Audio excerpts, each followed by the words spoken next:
Hello friends, welcome to Creative Medicine.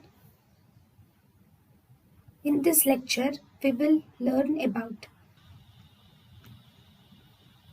40-year-old female patient presents with history of depressed mood, loss of appetite, insomnia, lack of interest in the surroundings for the past 1 year.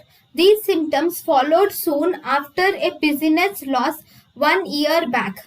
Which of the following statements is true regarding the management of the patient?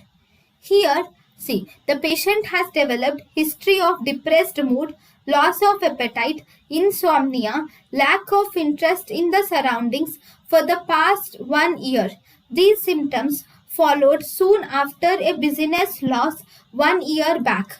Which of the following statements are true regarding the management of the patient?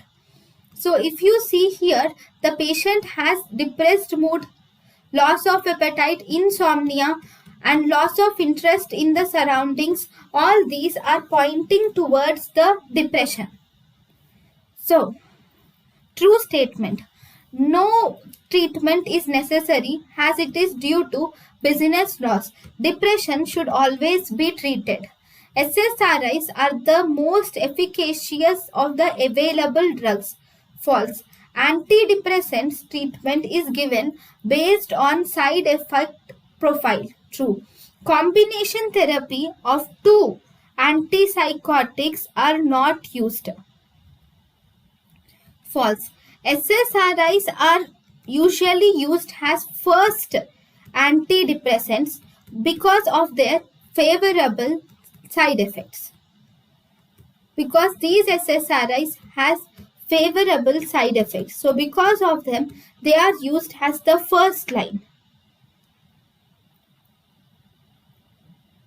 But all antidepressants have the same efficacy.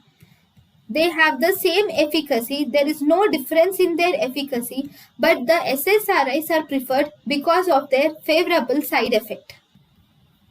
So if you see here,